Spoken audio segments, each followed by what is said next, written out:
अलावा कुछ जानते ही नहीं। ना हम तेभ्यो मनागपि, और न मैं इन प्रेमी भक्तों के अतिरिक्त कुछ जानता हूँ। इस वाक्य पर भाई बहन विचार करें। भगवान कहते हैं, भगवान सर्वज्ञ, भगवान ज्ञान के स्रोत, भगवान सर्वसमर्थ, भगवान सर्वशक्तिमान ठाकुर, सर्वज्ञ कहते हैं भक्तों के अतिरिक्त मैं भी तो कुछ नहीं जानता। सर्वज्ञ कहते हैं मैं अज्ञ हूं, भक्तों के अतिरिक्त मुझे कोई ज्ञान नहीं होता। अब तो एक ही उपाय है दुर्वासा जी, आप राजा अम्बरीश से क्षमा मांगिए। दुर्वासा जी अम्बरीश के पास पहुंचे, जाकर सीधे राजा के चरणों में मस्तक टिका दिया। राजन, मैं भक्त और भक्ति की महिमा समझ गया, लेकिन मानो अम्बरीश पर घड़ों पानी पड़ गया हो। वो बहुत अधिक लज्जित हुए। देवर्षि, महर्षि, आप क्या कर रहे हैं? मेरे सिर का स्थान आपके चरणों में है, आप उल्टी गंगा क्यों बहा रहे हैं? आप मुझे पाप का भागी न बनाए, मैं तो पहले लज्जित हूँ। मेरे कारण आपको कष्ट हुआ, मेरे कारण आपके पीछे चक्कर लगा, मेरे कारण आपको जहाँ तहाँ भागे फिरना पड़ा। मैं आपके सामने लज्जित हूँ और अधिक लज्जित न करे। और फिर अम्बरीश ने सुदर्शन चक्र से प्रार्थना की, अगर मैं अपने वाणी व्यवहार में भगवान और दुर्वासा के प्रति सच्चा हूं तो चक्रदेव आप शांत हो जाएं। चक्र शांत हो गया, दुर्वासा ऋषि को भी शांति मिल गई। अब उन्हें पता लगा कि भगवान के भक्त कैसे होते हैं। बोले, राजन, मैंने आपका अपराध किया, फिर भी आप मेरे लिए मंगल कामना कर रहे थे। मैंने आपसे अभी अभी एक निवेदन किया था। भागवत एक साधना ग्रंथ है, ये साधकों के लिए। इससे हमने कोई सार ग्रहण करना है, इससे हमने कोई शिक्षा ग्रहण करनी है, हमने इससे कोई बात सीखनी है, कोई वस्तु संजोनी है, कुछ गांठ पल्ले में बांध लेना है। अगर हमारा भक्ति मार्ग है तभी हम भागवत सुन रहे हैं, और भक्ति मार्ग है तो हमें कैसे होना चाहिए? जैसे दुर्वासा जी ने कहा, भक्त होते हैं। राजन, मैंने आपका अपराध किया, मैंने तो आपको मार डालने के लिए कृत्या प्रकट की थी, जबकि आप अपराधी थे भी नहीं, और आप मेरे लिए मंगल कामना कर रहे हैं। जब से दुर्वासा भागे थे तब से अब तक राजा अम्बरीश ने भोजन न किया था, उनके लौटने की बाट देख रहे थे। अब दुर्वासा के पांव पकड़े बैठे थे, प्रसन्नता पूर्वक उनको विधि पूर्वक भोजन कराया। ऋषि प्रसन्न हुए, बार बार उनको आशीर्वाद देकर, बार बार भक्ति की महिमा, भक्तों की महिमा और भगवंत की महिमा का स्मरण चर्चा करते हुए दुर्वासा अपने स्थान को चली गए। और उनके जाने के बाद राजा अम्बरीश की क्या गतिमति थी, शुकदेव कहते हैं, वो भी सुन लो। अम्बरीश को दुर्वासा के कारण दुख में पड़ना पड़ा। उसके बाद अम्बरीश की प्रार्थना से दुर्वासा चक्र के त्रास से मुक्त हुए। दोनों बातें अम्बरीश को लेकर हुई, लेकिन अम्बरीश के मन ने ऐसा नहीं कहा। देखिए भक्तों का स्वभाव कैसा होता है। भागवत के सेवन का अर्थ ये कि हम इसको सुनते जाएं, इसको हृदयंगम करते जाएं, इसको जीवन में लाने का प्रयास करें। ऐसा न करना कि सारी उम्र भागवत सुनते रहो और ये कहते रहो कि अजी हमें तो कुछ मिला ही नहीं, हमने तो कुछ किया नहीं है, नहीं किया, नहीं मिला तो क्या होगा? कुछ होगा ना तो प्रयत्न से होगा, करने से होगा, सतर्क रहने से होगा। दोनों बातें थी राजा को लेकर, लेकिन अपने कारण दुर्वासा जी का दुख में पड़ना और फिर अपनी प्रार्थना का छूटना, इन दोनों बातों को इन्होंने अपने द्वारा होने पर भी भगवान की लीला समझी, भगवान की महिमा समझी, भगवान की माया समझी। जैसे पतिव्रता पत्नी पति को श्रेय दिया करती है, इस प्रकार भक्त भगवान को श्रेय देती हैं। उनकी मान्यता यही है कि सब करने कराने वाले ठाकुर हैं, हम तो उनके हाथ के यंत्र हैं, हम तो उनके हाथ की कुटपुतली हैं। इस घटना के बाद राजा अम्बरीश ने अपने ही समान अपने भक्त पुत्रों पर राज्य छोड़ दिया और स्वयं वन में चली गए। अब तक तो देखने में ऐसा था कि परिवार दरबार में थे, अब तो उन दोनों से भी अपने को मुक्त कर लिया। एकांतिक मन से उन श्री भगवान का स्मरण करते हुए उन श्री भगवान को प्राप्त कर गए। प्रेमी जनों का यही अंत हुआ करता है, और प्रेमी जनों का यही जीवन हम लोगों के लिए आदर्श।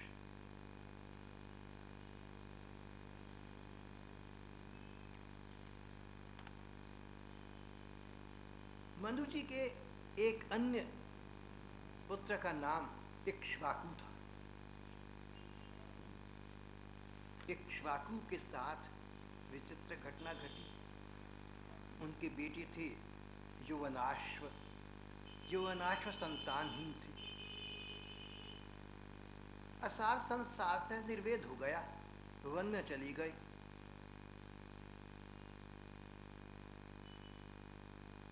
वन में गए तो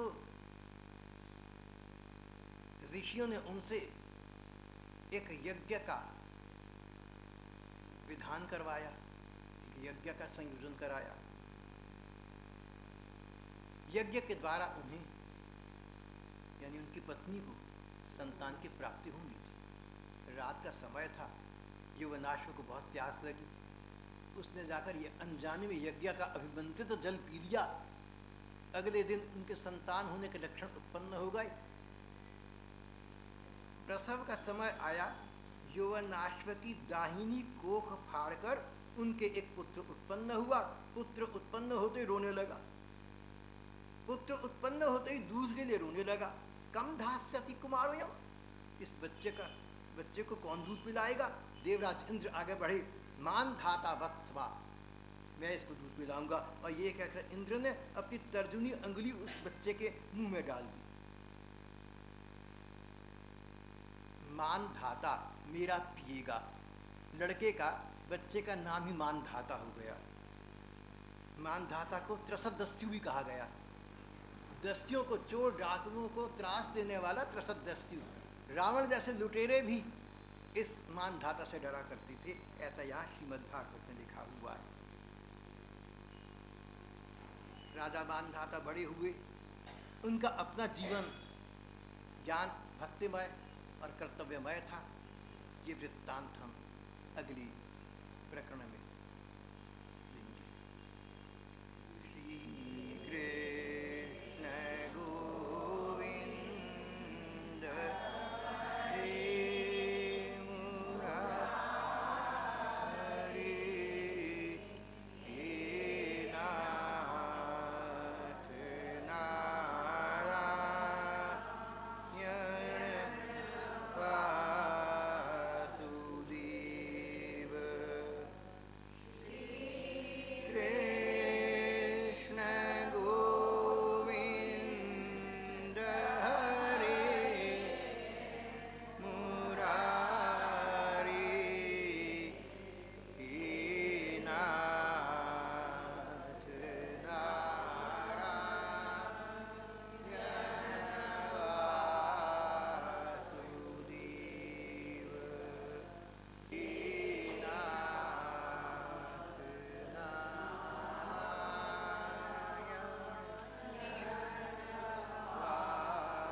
राजा मानधाता,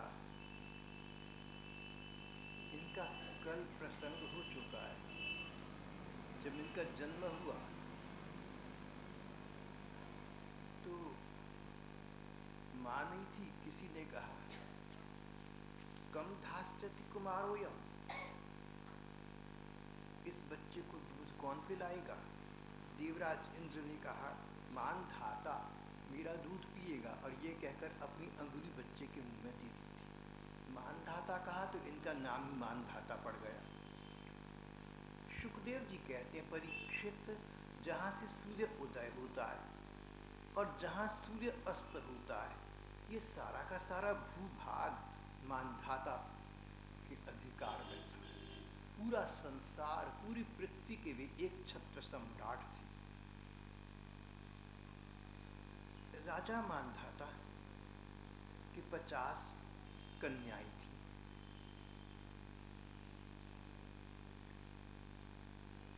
राजा उनके विवाह के विषय में विचार कर रहे थे कि घटना घटी। स्वभरी नाम के एक मुनि थे। उन्होंने कोई ऐसा दृश्य देखा, ऐसा कोई दृश्य देखा जिसका प्रभाव मन पर पड़ा कि सदा के संन्यस्त और तपस्वी स्वभरी का मन विवाह करने पर हो आया और पहुंचे सीधे संसार के एक छत्र महाराजाधिराज मानधाता के पास। महाराज, आपकी कन्या है 50, एक कन्या का विवाह मुझसे कर दीजिए।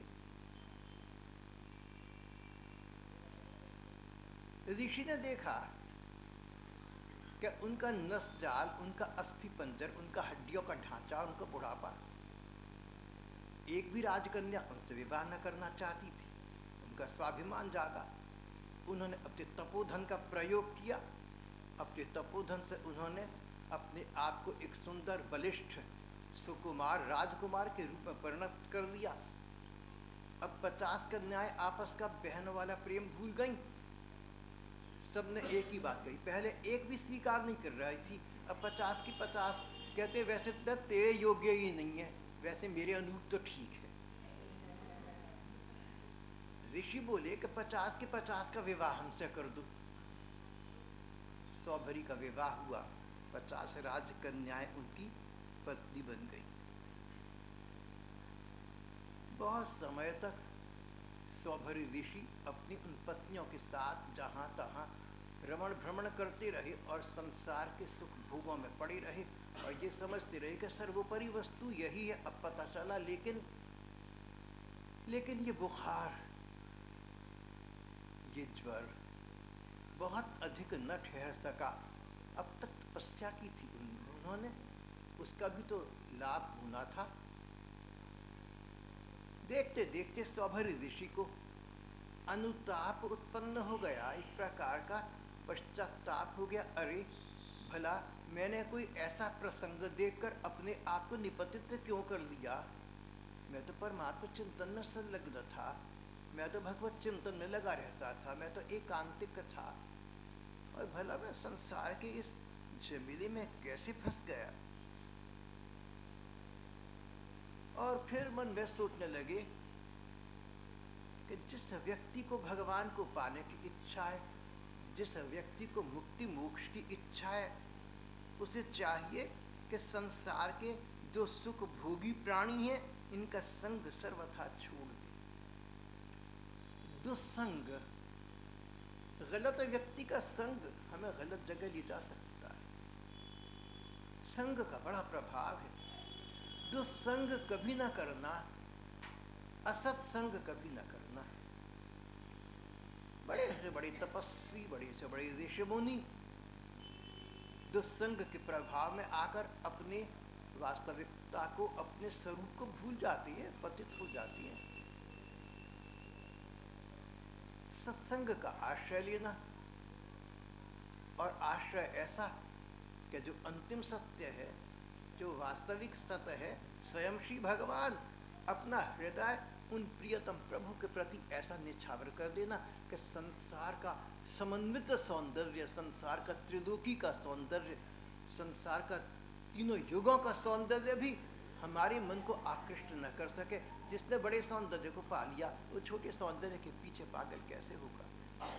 इस प्रकार का विचार करके सौभरी अपने गृह कार्य से और सुख भोग से विरक्त हो गए। उनकी पत्नियां भी उन्हीं के अनुरूप निकली, वो भी उनके साथ चली गईं, वन में चली गई और एकांतिक व्रत तप तपस्या इत्यादि करते हुए उन्होंने परम तत्व की प्राप्ति कर दी। भाव ये है कि बार बार हम ये पढ़ते हैं, बार बार ये सुनते हैं, और मैं तो कहता हूँ बार बार इस संसार में स्वयं अपनी आंखों से देखती हैं कि जो लोग धन संपदा सुख ऐश्वर्य में पड़ी रहती हैं उनको भी वास्तविक प्राप्ति कुछ होती नहीं, और अंततः उनको अपने सुख भोग और धन संपदा से शिक्षा यही मिलती है कि इनसे तत्व नहीं प्राप्त होता, इनसे स्थायी सुख की प्राप्ति नहीं होती।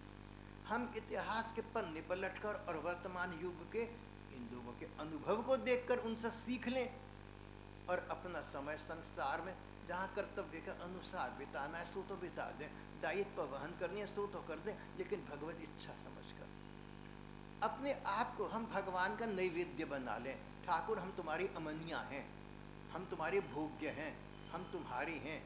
जैसे वंशी तुम्हारी, जैसे नूपुर तुम्हारे, जैसे मोरपंख तुम्हारा, जैसे वनमाला तुम्हारी ठाकुर, इस प्रकार हमें अपना लो, इस प्रकार हमें अपना बना लो। इस वंश में एक अद्भुत कथा हुई राजा त्रिशंकु की। राजा त्रिशंकु पर विश्वामित्र का बड़ा कृपा प्रसाद था। विश्वामित्र बहुत ऊंचे उच्च तपोधनी थे, तत्वद्रष्टा, उनको मन तत्वद्रष्टा, उन्हें आज भी दृष्टा माना गया है। राजा त्रिशंकु से विश्वामित्र प्रसन्न हुए और उनको सशरीर स्वर्ग भेज दिया। देवताओं को ये बात रुचिकर न लगी। भौतिक शरीर से, पंच तत्वों से बनी इस शरीर से कोई व्यक्ति स्वर्ग में नहीं जाता। देवताओं ने त्रिशंकु को नीचे ढकेल दिया। तपोधनी विश्वामित्र ने आश्चर्य किया, उन्हें वहीं आकाश में स्थिर कर दिया, वहां नए स्वर्ग की रचना की। बोले ये स्वर्ग में रहेगा। कथाकार कहते हैं वे अब भी आकाश में लटके हुए दिखती हैं।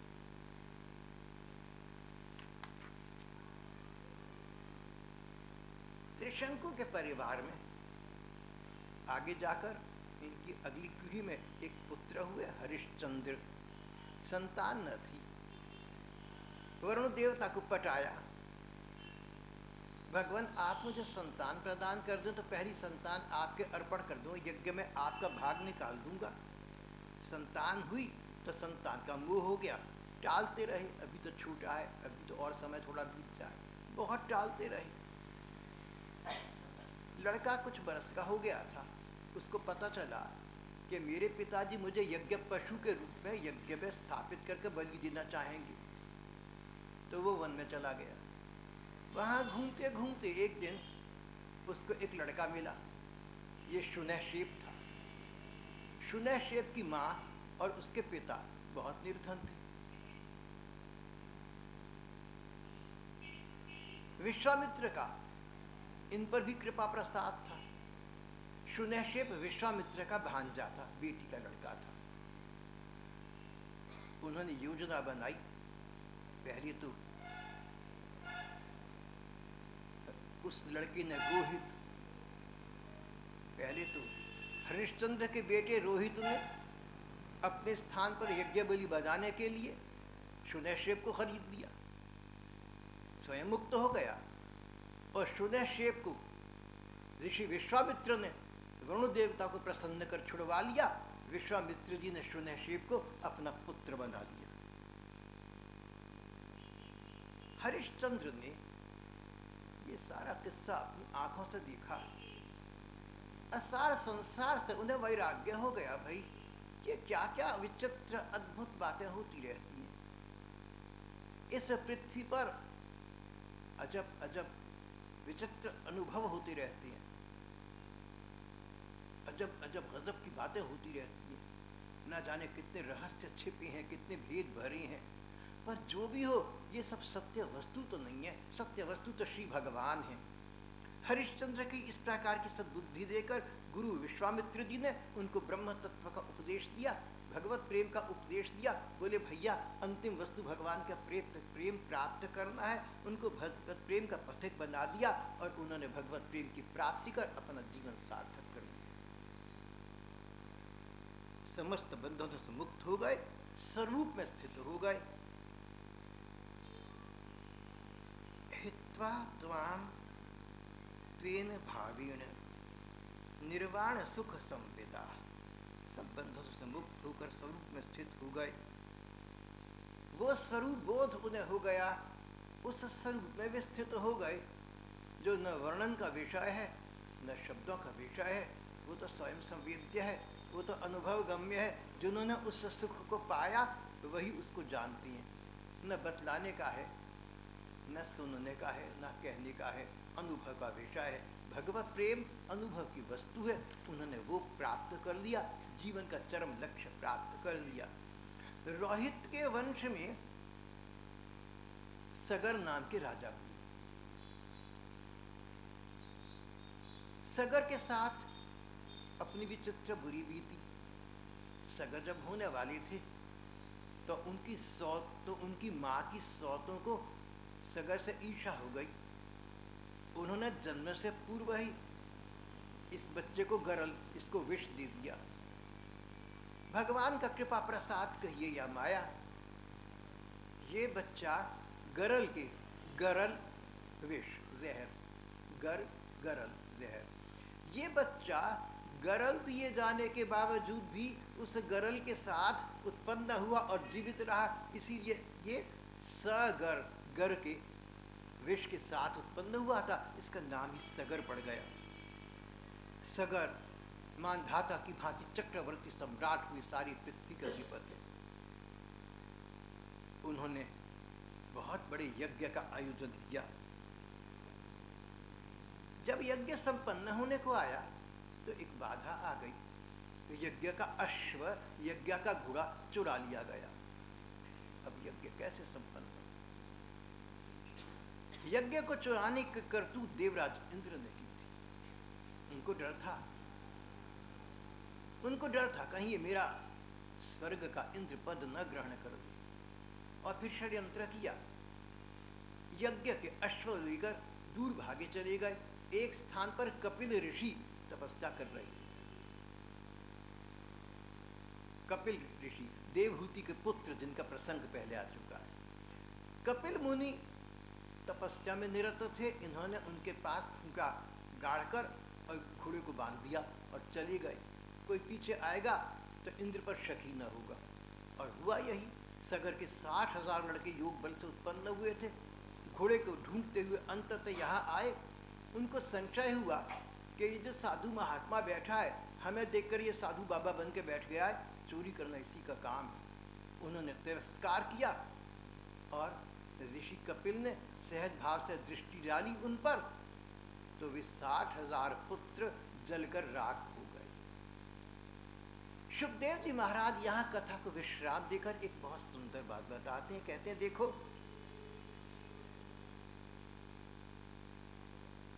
सगर के लड़के कपिल मुनि के क्रोध की दृष्टि से जल गए, ये कहना उचित नहीं है। संतापराध उन्हें खा गया। उन्होंने अपराध किया, लापरवाही बरती। कपिल मुनि जैसे भगवत स्वरूप महात्मा का अपराध किया। इस अपराध का दंड प्रकृति से उन्हें मिला, तुरंत समाप्त हो गए। ऐसा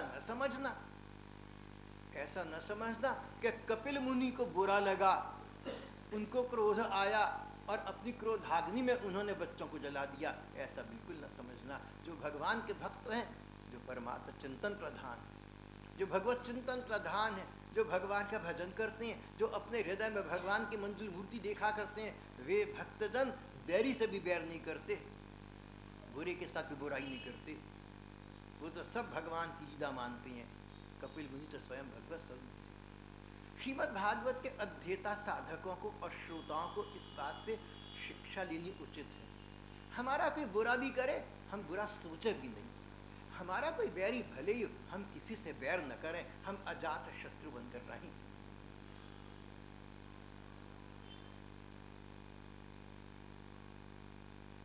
सगर के एक दूसरे पुत्र थे असमंजस। असमंजस योग सिद्ध व्यक्ति थे।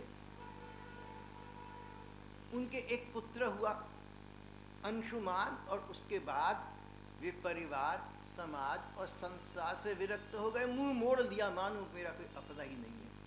घर में रहते रहते ही विशुद्ध एकांतिक परमात्मा चिंतन में लग गए। घर से मुंह मोड़ दिया, मोह ममता समाप्त कर दी। ऐसे काम करते थे जिससे भाई बंधु उन्हें प्रिय न समझें। अगर आप विरक्त हो गए, अगर आप संध्यस्त हो गए, अगर भगवान को पाने के लिए अपने घर परिवार, समाज, संसार, पैसा रुपया छोड़ दिया, तो ऐसे काम न करना कि तुम्हारे इष्ट मित्रगण, तुम्हारे भाई बंधु तुम्हें अपना प्रिय माने। नहीं तो तुम्हें कर्तव्य में लगाएंगी, तुमसे काम लेंगी, तुमसे चार बातें करेंगी, तुमसे आशाएं रखेंगी, तुमसे कर्तव्य पालन की दृष्टि से ना जाने कितने काम निकलवाएंगी। विरक्त संन्यस्त व्यक्ति वही है जो एकमात्र परमात्मा चिंतन करे और ये जानता हो कि जो सेवा सहायता समाज की या इष्ट मित्रों की मैं कर सकता हूँ, उससे अधिक उनकी सहायता मेरे सर्वसमर्थ ठाकुर कर सकती हैं। अरे जिनके चरणों में मैं जा रहा हूँ, सबके पिता, सबके परम पिता वे ठाकुर।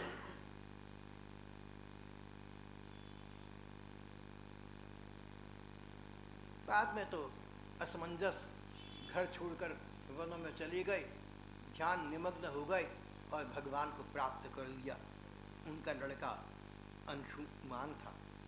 अंशुमान ने देखा कि मेरे 60,000 चाचा योग आदि में दग्ध हो गए, तो अब उनकी अकाल मृत्यु हो गई, तो उनकी सदगति कैसे होगी। राजा सगर की आज्ञा से अंशुमान घोड़ा खोजने के लिए निकला। ढूंढते ढूंढते वहीं पहुंचा जहां कपिल ऋषि अब फिर तपस्या निरत हो गए। अंशुमान ने ध्यानस्थ कपिल मुनि को करबद्ध नतमस्तक प्रणाम किया। करुणालु मुनि ने अपने प्रीतिपूरित नयन खोले। भैया कौन हो, क्या चाहते हो, सारी बात बताई। बोले देखो ये तुम्हारा जो घोड़ा है, इसको तो तुम ले जाओ, यज्ञ तो संपन्न करो। उसके बाद अपने चाचाओं के उद्धार के लिए मैं क्या तुम्हें कहूँ, इसका तो उपाय बड़ा कठिन है। एक ही उपाय है, भगवान विष्णु के चरणों से राजा बलि और ब्रह्मा जी के प्रसंग में भगवान विष्णु का चरणोदक लिया गया, जो गंगा जी के रूप में, मंदाकिनी के रूप में स्वर्ग में प्रवहमान है। अगर तुम गंगा जी को स्वर्ग से पृथ्वी पर ले आओ तो गंगा के जल के स्पर्श से तुम्हारे चाचाओं का उद्धार कल्याण हो जाएगा। अंशुमान ने घर आकर बात बताई। अश्व आ गया था। राजा सगर ने यज्ञ संपन्न किया, लेकिन अब तक के अनुभवों से सारे संसार के समर्थ स्वामी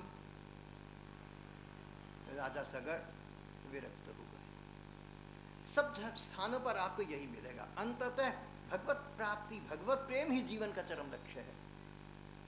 उसके बिना शांति नहीं है, सुख नहीं है, चैन नहीं है। अंततः वहीं पहुंचना पड़ेगा। बुद्धिमान व्यक्ति वो जो अभी से थोड़ा थोड़ा या अधिक उस तरफ लग जाए। राजा सगर ने अंशुमान को राज्य दे दिया, स्वयं विरक्त हो गए और परम पद की प्राप्ति कर ली। अंशुमान ने गंगा जी को लाने के लिए परिश्रम किया, ला न सका। उनका बेटा था दिलीप, दिलीप का बेटा था भगीरथ। दिलीप तो न ला सका, लेकिन भगीरथ ने बड़ी तपस्या की। तो फिर कलिमल हारिणी जगत उद्धारिणी भगवती गंगा जी प्रकट हो गई। वत्स क्या चाहती हो जी, मृत्यु लोक में हमें आपकी आवश्यकता है। भाई देखो, दो कठिनाइयां हैं। मुझ गंगा के जल का प्रवाह वेग, इसे कौन सह पाएगा। और मान लो कि मैं पृथ्वी पर किसी प्रकार आ भी जाऊं तो मुझे इस बात का डर है कि पापी लोग मेरे गंगा जल में स्नान करेंगे, पाप छूट जाएंगे, मैं पापों की घर बन जाऊंगी। इसका कोई हल है तुम्हारे पास? बोला जी हाँ माजी, हल है। मैं भगवान शंकर को प्रसन्न करूंगा, वो आपके वेग को सहन कर देंगे। और पापी लोग आप में स्नान करेंगे तो क्या हुआ, पुण्यात्मा लोग भी तो करेंगे, भगवत प्रेमी भी तो करेंगे, संत जन भी तो करेंगे। तो उनके स्नान करने से आपकी तो बात क्या, उन पापियों के पाप धुल जाएंगे, उनकी सद्गति हो जाएगी। और आप तो स्वभाव से सहज ही शुद्ध बुद्ध पवित्र हैं। आपकी शंका थी, इसलिए मैंने उत्तर स्वरूप कहा कि जो संत जन भगवत प्रेमी जन स्नान करेंगे, उनके स्नान के प्रताप से आपका वो कलिमल नष्ट हो जाएगा। गंगा जी ने कहा ठीक है, तो करो अपना प्रयत्न, मैं तैयार हूँ। भगवान शंकर की आराधना की। भगवान शंकर बड़े प्रसन्न हुए, बोले भाई गंगा जी तो साक्षात भगवान विष्णु का चरणोदक है, वो मेरे सिर पर आसन्न हो, इससे बड़ा सौभाग्य मेरे लिए क्या होगा। गंगा जी का प्रवाह छूटा, भगवान शंकर ने अपने सिर पर उसे धारण किया। गंगा जी पृथ्वी पर आई और उनके गंगा जी के जल स्पर्श से सगर के 60,000 पुत्रों का उद्धार हो गया, उनकी सद्गति हो गई। जो लोग गंगा जल से शरीर की राख का स्पर्श हो जाने पर स्वर्ग की प्राप्ति कर लेते हैं, तब वे अन्य लोग जो श्रद्धा के साथ नियम लेकर गंगा जी का सेवन करते हैं, उनके संबंध में तो कहना ही क्या है। किम पुनः श्रद्धया देवी ये सेवन्ते दृढ़व्रता।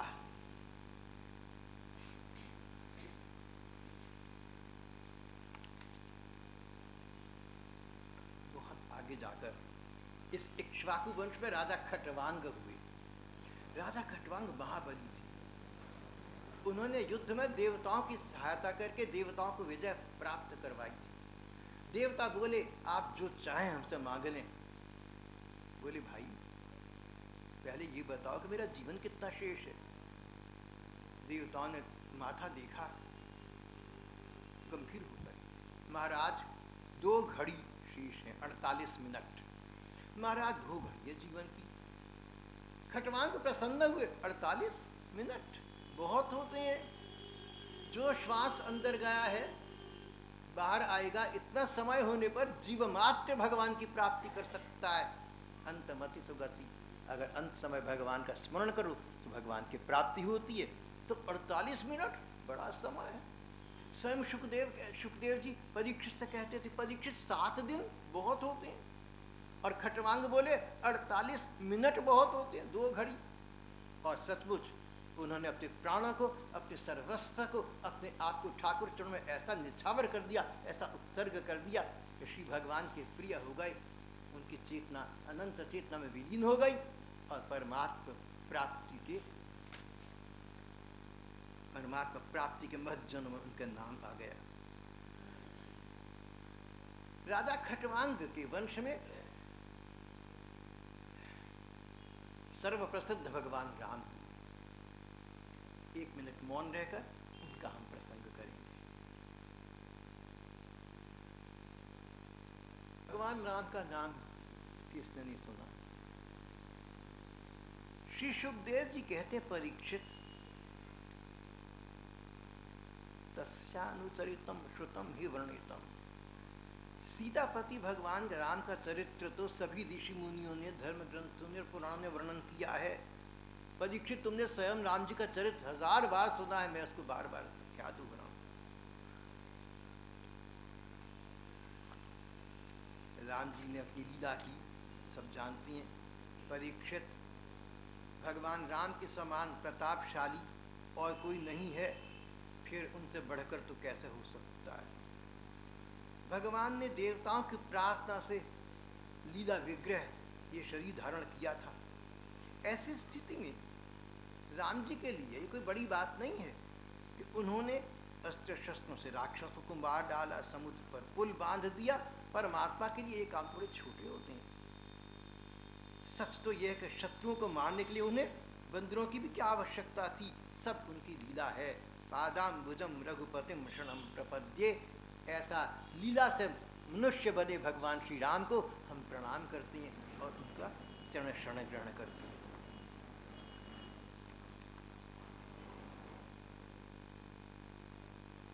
राम जी के जो संतान हुई, राम लक्ष्मण भरत शत्रुघ्न लवकुश इत्यादि, उनके आगे वंश चलते गए और उनके वंश में फिर राजा निमि हुए। किसी कारणवश राजा निमि ने अपना शरीर त्याग दिया। ऋषियों ने पुनर्जीवित करना चाहा तो निमि बोले कि मैं जीवन नहीं चाहता, मैं अमर जीवन चाहता हूँ। ये जो जीवन है ना हमारा आपका, ये अमर जीवन नहीं है, ये तो बड़ा अस्थाई है, ये तो बड़ा क्षणभंगुर है, कौन जाने कब क्या हो जाए। निमि ने ऋषियों से कहा कि मैं, अगर आप लोगों की आज्ञा है तो किसी सूक्ष्म रूप से तो रह सकता हूँ, अदृश्य रूप से जहाँ आप चाहें वहाँ रह सकता हूँ, लेकिन भौतिक शरीर धारण करना मेरे बस का रोग नहीं है। मैं तो परमात्मा चिंतन में, मैं तो भगवत चिंतन में समय लगाकर उन भगवान ही की प्राप्ति करूँगा। तब देवताओं ने राजा निमि को जीव मात्र के नयनों में स्थान दिया। मान्यता ये है कि जब हम पलक झपकते हैं तो ये राजा निमि के वहाँ उपस्थित होने का एक प्रमाण है। निमि के इस प्रकार स्थानांतरण के पश्चात ऋषियों ने निमि के शरीर का मंथन किया। उनका कोई देह तो नहीं रहा था सचमुच, अब तो निर्जीव शरीर था। वे देह से उत्पन्न होने के कारण जो पुत्र उत्पन्न हुआ उसे वही देह कहा गया। उसे हम आम भाषा में राजा जनक कहते हैं। जनक जी के वंश में होते होते महाराज शिरध्वज हुए। महाराज शिरध्वज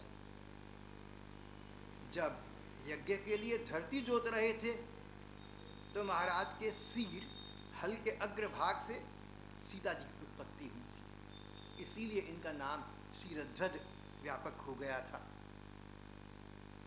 मिथिला वंश के जितने भी राजा हुए वे जनक कहलाते हैं, वे देह कहलाते हैं। ये सब शरीर धर्म से ऊंचे उठे हुए थे, यहाँ तक कि इनकी प्रजा भी शरीर धर्म से ऊंचा उठकर भगवत चिंतन में लगी रहा करती थी। मिथिला इनकी राजधानी थी। आजकल मिथिला बिहार में है। मिथिला को राजधानी बनाने का काम राजा निमि कर गए थे।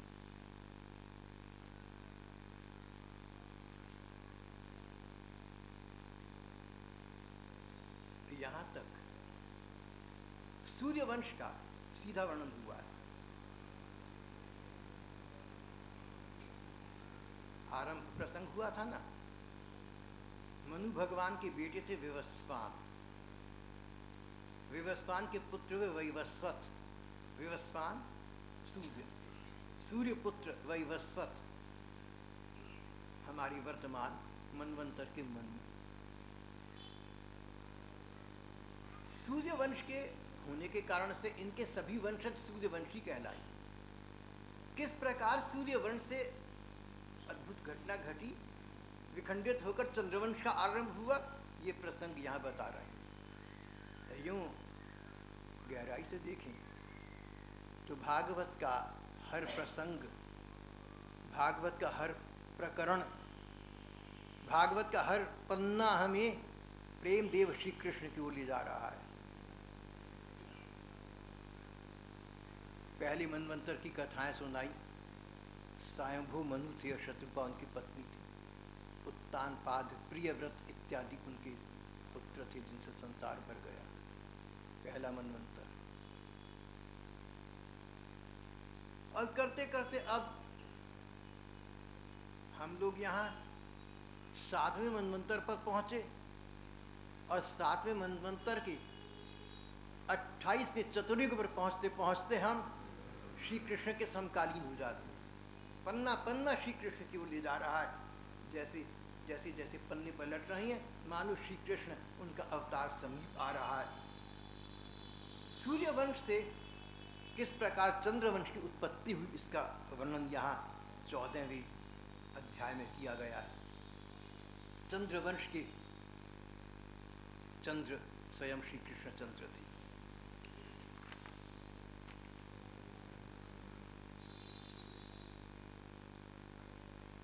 पूर्व काल में चंद्रमा के पुत्र थे बुधदेव। बुधदेव एक बार एक उपवन में भ्रमण कर रहे थे। वहां उन्हें एक सर्वांग सुंदरी कन्या दिखी। इसका नाम इला था।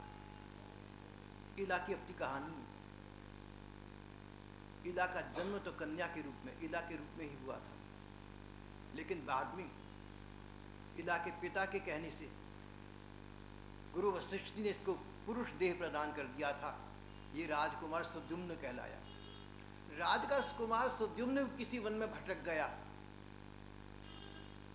जहां जाते ही उसका नारी देह बन गया। भगवान शंकर ने पार्वती जी को प्रण दिया था, प्रतिज्ञा की थी, हमारे तुम्हारे बीच इस वन में जो पुरुष आएगा नारी देह को प्राप्त कर लेगा। सुद्युम्न नारी बन गए, कन्या बन गए, दोबारा इला बन गए। एक उपवन में इस इला नाम की कन्या से बुद्धदेव मिले, दोनों ने एक दूसरे को पसंद किया, दोनों का विवाह हुआ और संतान हुई। संतान का नाम हुआ पुरुरवा। पुरुरवा का जन्म प्रयागराज इलाहाबाद में झूसी नाम की स्थली के पास हुआ था। पुरुरवा सब प्रकार से सर्वगुण संपन्न ज्ञानी और विद्वान महात्मा थे, पर एक बार जब स्वर्ग की प्रधान अप्सरा उर्वशी उन्हें मिली तो दोनों एक दूसरे के प्रति ऐसे आसक्त हो गए कि साथ रहने लगे और अनेक संतान हुए।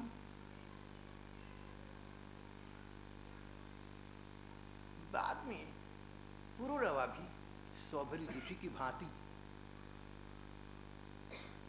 बड़े संतप्त हुए, सोचने लगे कि भला मैंने एक स्वर्ग की अप्सरा का आश्रय लेकर क्या किया। सारे संसार का मैं स्वामी हूं और मैं उसके इशारे पर नाच रहा था।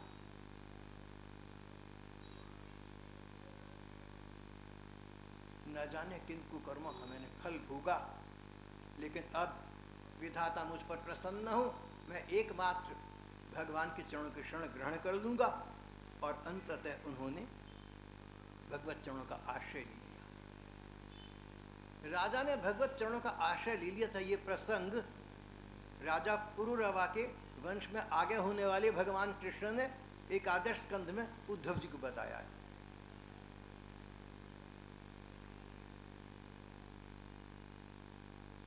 अब जब चंद्रदेव की संतान हुई तो ये सब लोग चंद्रवंश के कहलाए। यहाँ से चंद्रवंश सूर्यवंश से कट गया, यहाँ से चंद्रवंश का उद्भव हुआ। चंद्रवंश सूर्यवंश से मानो विखंडित होकर नया वंश बन गया। यहाँ हम चंद्रवंश के वंशजों का वर्णन पढ़ रहे हैं।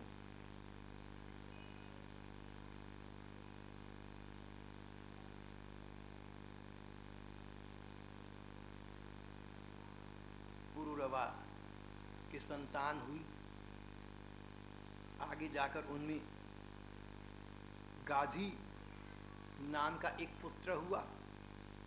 गाधी के पुत्र विश्वामित्र हुए, जिनकी महिमा का वर्णन अभी हम करके चुके हैं। उन्होंने अपने तपोधन से स्वर्ग बना दिया था नया, और त्रिशंकु को उसमें स्थान दे दिया था। ऐसे थे मंत्र दृष्टा ऋषि विश्वामित्र जी महाराज।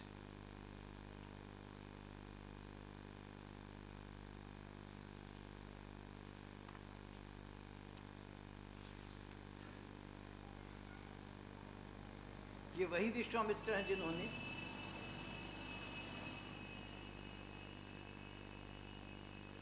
रोहित के स्थान पर शून्यशेप को यज्ञ बलि बनने से बचाकर अपना पुत्र बना लिया था। गाधी के वंश में एक और रोचक बात हुई। ऐसी स्थिति बनी कि इनके यहाँ जब जमदग्नि ऋषि के द्वारा परशुराम जी का जन्म हुआ,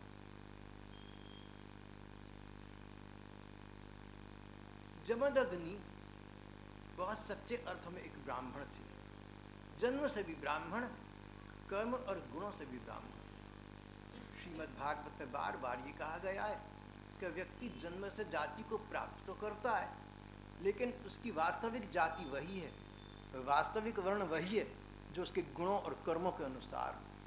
भागवत में इस प्रकार के न जाने कितने महज्जनों का वर्णन है जो अपने कर्मों के कारण ऊंची से नीची या नीचे से ऊंची जाति में चले गए। स्वयं विश्वामित्र क्षत्रिय थे, लेकिन ब्राह्मणोचित कर्म करने से अंततः ब्राह्मण बन गए थे। जमदग्नि ऋषि सच्चे अर्थ में ब्राह्मण थे, ब्रह्मानंद में लीन रहते थे। एक बार उनके पास अर्जुन नाम का एक योद्धा आया। इसकी 1000 बाहें थी। इसके वंश का नाम था हैहय वंश। हैहय वंश का बादशाह सहस्त्रार्जुन अर्जुन के पास आया। इसके पास योग विद्या थी, चमत्कारी शक्ति थी, सिद्धियां से प्राप्त थी। परिणाम ये कि संसार में इसे कोई पराजित नहीं कर सकता था। एक बार इस अर्जुन ने रावण को बंदर की तरह बांधकर अपने घर में कैद कर लिया था।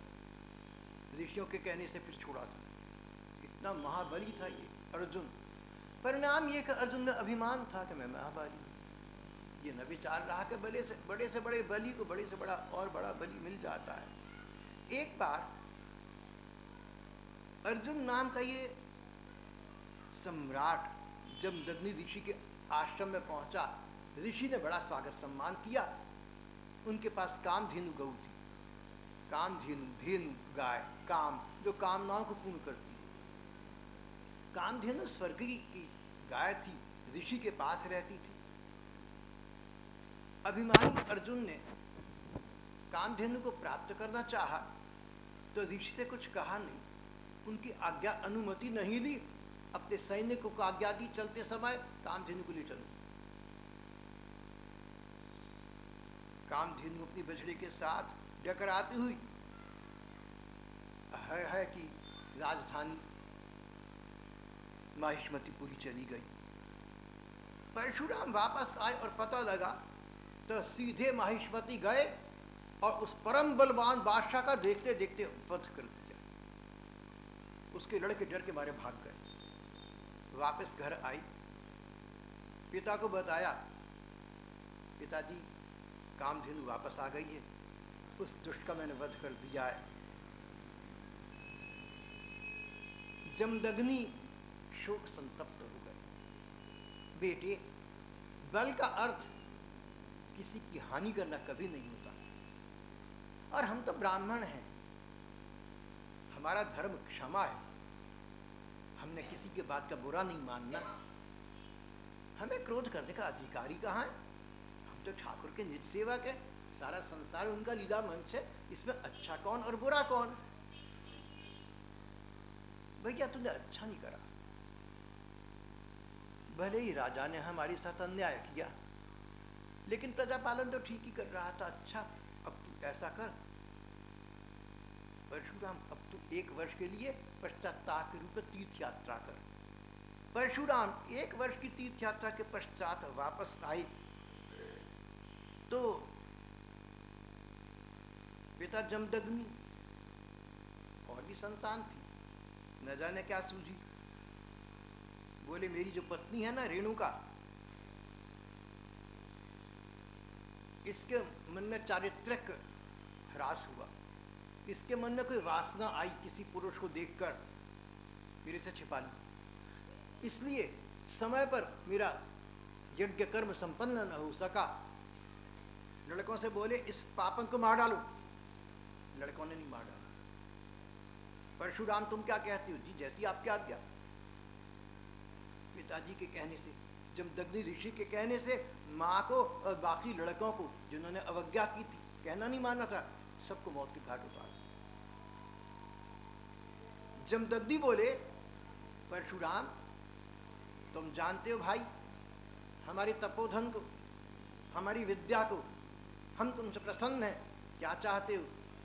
बोले जी पिताजी और भाई जीवित हो जाएं और उनको ये याद न रहे कि मैंने उनकी हत्या कर दी थी।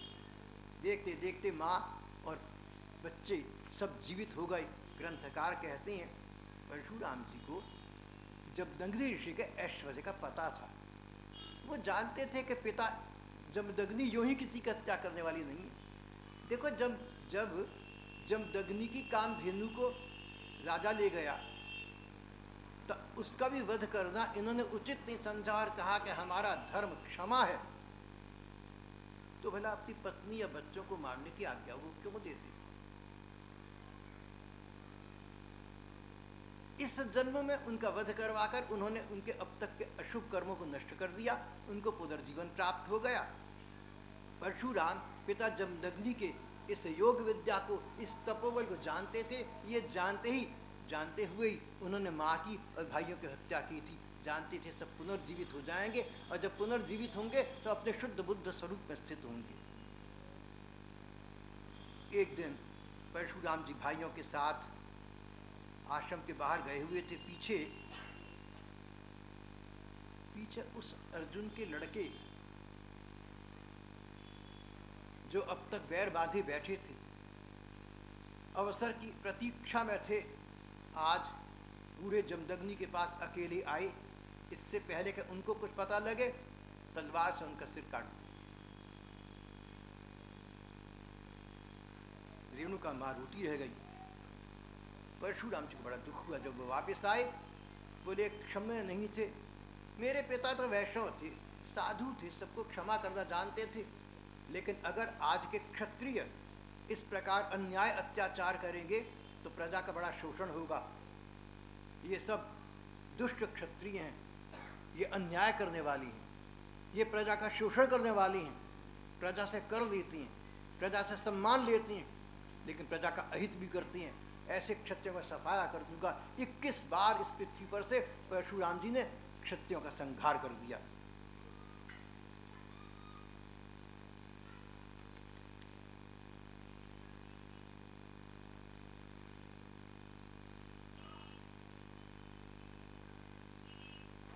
आगे का वंश वर्णन हम अगली बार करेंगे। श्री कृष्ण गोविंद हरि मुरारी हे नाथ नारायण वासुदेव।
पुरुरवा नाम की राजराजेश्वर पहले तो स्वर्ग सुंदरी अप्सरा से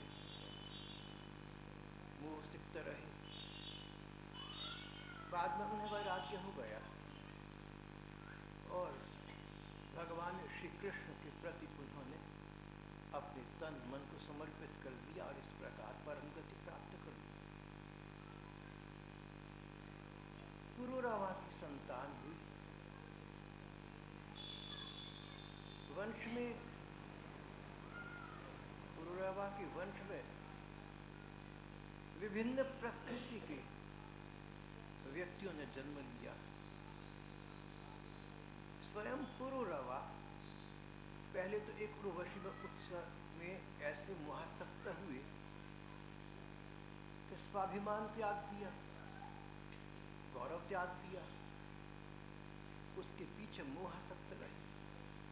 अंततः निर्वेद हुआ, पश्चाताप हुआ और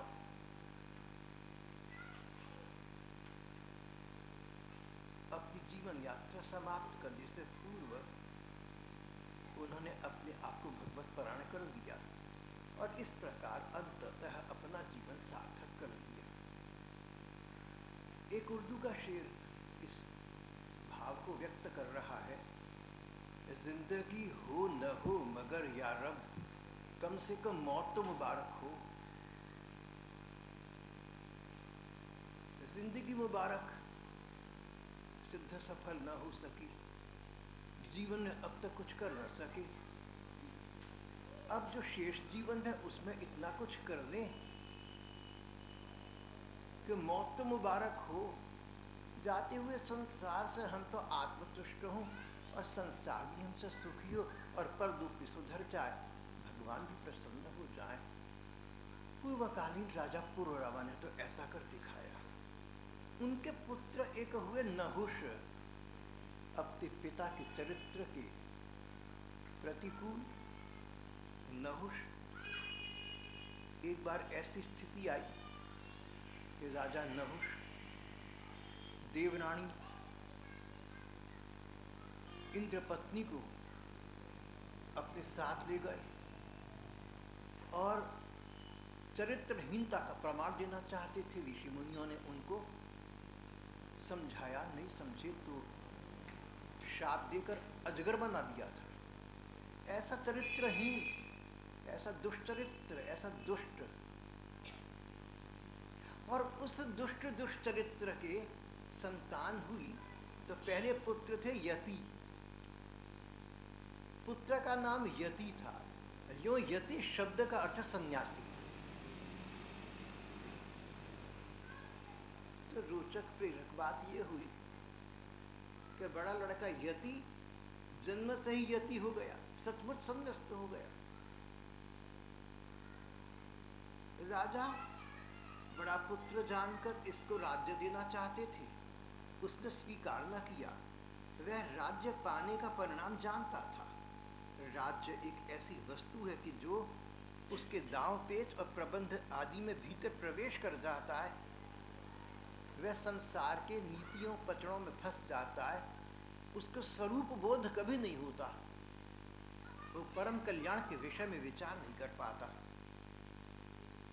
यति जीवन के इस कटु सत्य को जानते थे, इसलिए संन्यास्त हो गए, राज्य सत्ता को अस्वीकार कर दिया।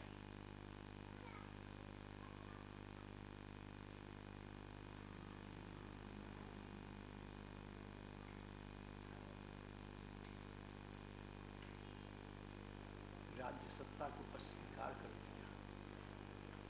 सन 1948 किंग जॉर्ज एडवर्ड VIII, अंग्रेजी साम्राज्य के महाराजाधिराज,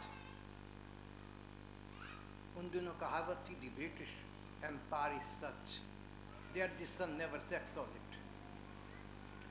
आधी दुनिया का बादशाह एडवर्ड, और जिस महिला के प्रति ममता थी उसके कारण राज्य सिंहासन त्याग दिया।